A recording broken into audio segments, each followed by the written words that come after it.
بنیاد پر اب میں ایک نفسیاتی بات دیتا ہوں، پہچان کرا دے، سمان کرا دے، کائنات میں تو میری پہچان کرا۔ اب کائنات میں کیسا پہچان کے ارے میری رحمت والی نبی کی رحمت والی نگاہ پہ دے کہ مکہ میں جب کوئی عورت کا شوہر انتقال کر جاتا تو اس عورت کو مکہ میں اباگن کہا جاتا تھا۔ اباگن سمجھ رہے ہیں نا، ایک دم بالکل کام کی نہ کاج کی، سومن اناج کی، اباگن کہا جاتا تھا۔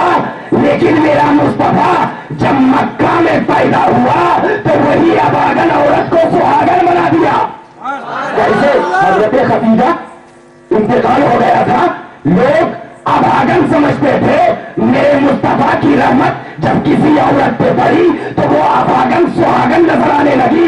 ارے اے مصطفیٰ جب تو مکہ میں چلے گا تو تیرے چلنے کو نہیں حاضر بلد کی تفسیر بنا دوں گا، تیری آنکھوں کو میں واللیل کی تعبیر بخشوں گا، تیرے سینے کو میں علم نشرے کی تعریف بخشوں گا، میں تیری زبان کو ما ینطق عن الہوی، میں تیرے قلب کو یاسین، تیرے وجود کو طہا، میں تیری کائنات میں اتنا عام کر دوں گا، اتنا عام کر دوں گا کہ جب لوگ قرآن کی طرف دیکھیں گے تو تیری چاہت نظر آئے گی، میری طرف دیکھیں گے تو تیری چاہت نظر آئے گی۔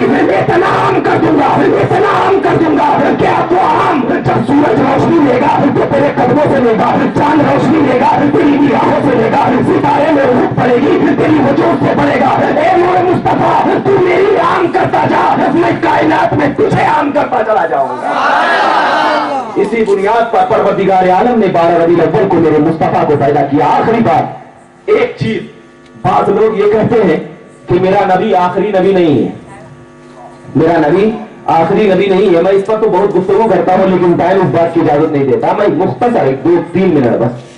اب میں یہاں پر بیٹھا، میں کسی مسجد کا امام اور قاضی ہوں، ایک ایگزامپل مثال دو، 29 رمضان ہے۔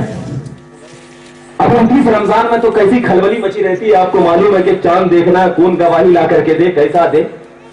ایک شخص کو ایک مؤذن صاحب نے دیکھا کہ یار مسجد کے مینار پر چڑھ کر کے چاند کو دیکھ رہا ہے۔ مؤذن صاحب بولے بھائی تو کیوں چاند کو دیکھ رہا ہے، تو روزہ ہی نہیں رکھتا تھا۔ کہا مؤذن صاحب میں اس لیے دیکھ رہا ہوں کہ 1 مہینہ تک چھپ چھپ کے کھایا تھا، اب ذرا کھلم کھلا کھانے کا موقع ملے گا۔ کہا ادھر، جیسے ہی مؤذن صاحب نے کہا ادھر، امام صاحب کہے کیا ہوا؟ کہا نہیں یہ چاند کو دیکھ رہا ہے۔ اتنے میں 2 شخص آئے، آ کر کے کہا امام صاحب چاند ہو گیا۔ کہے کیا تو نے دیکھا ہے؟ کہا نہیں دیکھا نہیں، سنا ہے۔ کہا چلو ایک لائن میں ٹھہر جاؤ۔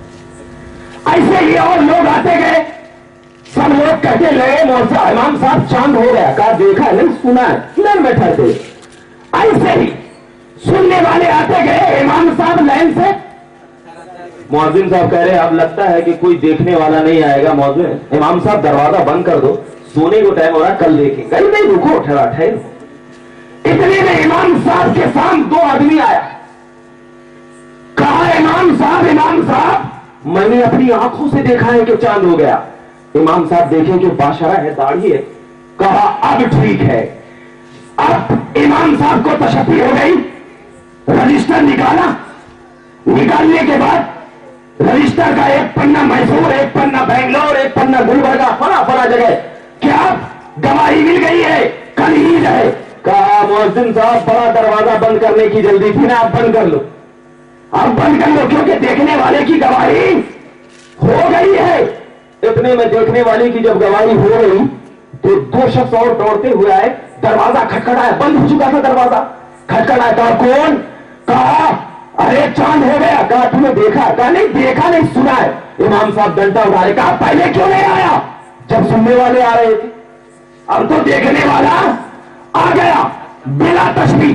جب یہ مثال آپ سمجھ گئے ہوں گے، بلا تشبیہ اللہ تبارک و تعالیٰ کا کلمہ کو بلند کرنے کے لیے اللہ تبارک و تعالیٰ نے انبیاء کرام کی ذات کو نمودار کرتا رہا، حضرت آدم آئے, اپنی قوم سے کہا یا ایھا القوم قولوا لا الہ الا اللہ, اللہ اکبر, اے قوموں کہو اللہ ایک ہے. تو ان کی قوموں نے پوچھا اے آدم کیا آپ نے خدا کو دیکھا ہے؟ حضرت آدم نے کہا نہیں میں نے دیکھا نہیں, میں نے سنا ہے. حضرت نوح آئے, کہا انہوں نے بھی اپنی قوم سے کہا اے قوم کہو لا الہ الا اللہ. ان کی قوموں نے بھی سوال کیا اے نوح کیا آپ نے خدا کو دیکھا ہے؟ کہا نہیں دیکھا نہیں, سنا ہے. حضرت ادریس آئے, انہوں نے بھی ایسے ہی سوال کیا. حضرت موسیٰ آئے, انہوں نے بھی کہا اے قوم کہو لا الہ الا اللہ. ان کی قوم نے بھی کہا اے موسیٰ کیا تو نے خدا کو دیکھا ہے؟ حضرت موسیٰ نے کہا میں نے خدا کو دیکھا نہیں بلکہ ان کی تجلیوں کو ذرا محسوس کیا ہے. اللہ اکبر کبیرہ. حضرت عیسیٰ آئے اور انہوں نے بھی کہا اے قوم پڑھو لا الہ الا اللہ. ان کی قوموں نے بھی سوال کیا اے عیسیٰ کیا آپ نے خدا کو دیکھا ہے؟ انہوں نے بھی کہا نہیں میں نے سنا ہے. ابراہیم آئے, کہا میں نے سنا ہے.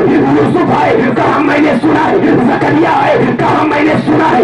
اسی اسنا میں 12 ربیع الاول کے صبح صادق کے وقت جگ کا دلارا, نور آنکھوں کا تارا, آقا ہمارا سید عالم, نور مجسم, سرور انبیاء, جب 40 سال کے بعد اپنی نبوت کا اعلان کرنے کے لیے فاران کی چوٹی پر کھڑا ہو کر اعلان کیا ایھا القوم قولوا لا الہ الا اللہ. اے قوموں کہو لا الہ الا اللہ. عتبہ شیبہ نے کہا اے عبداللہ کے بیٹے کیا تم نے بھی عام نبیوں کی طرح خدا کو سنا ہے؟ کہا نہیں, عام نبی ہونے جو خدا کو سنا ہے, میں محمد عربی کی ذات ہوں, میں نے اپنی آنکھوں سے دیکھا ہے.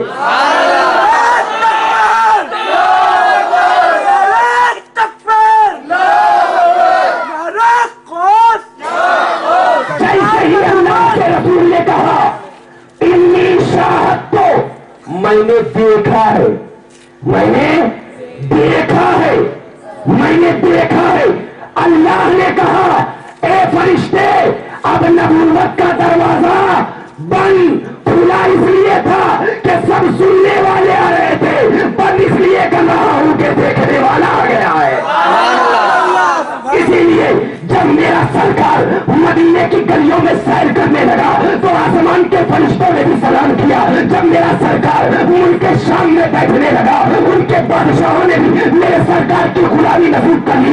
اسی سرکار کا میلاد منانے کے لیے جب اہل سنت کو نوجوان اپنی نگاہوں میں اس کے محبت کا چراغ لے کر اپنی اداؤں میں شامل کر لیتا ہے اور اس شامل کو لے کر جب بازاروں کی گلیوں میں گھوم کر محمد عربی کی ذات کو لے کر چلتا ہے, وہ ذات جو عام مدینے والی ذات نہیں, وہ ذات جو صرف مکہ میں رہنے والی ذات نہیں, ارے وہ ذات تو ایسی ذات ہے جو ہم سنیوں پر بھی نگاہ کرتی ہے. وہ ذات تو ایسی ذات ہے ہم نگاہوں میں رسول محبت کی ادا شامل ہوتی ہے.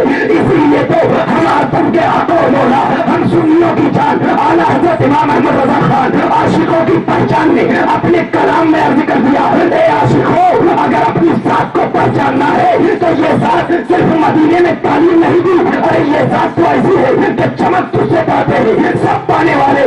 یا رسول اللہ میرا دل بھی چمکا دے, چمکانے والے. وآخر دعوانا الحمدللہ رب العالمین. السلام علیکم.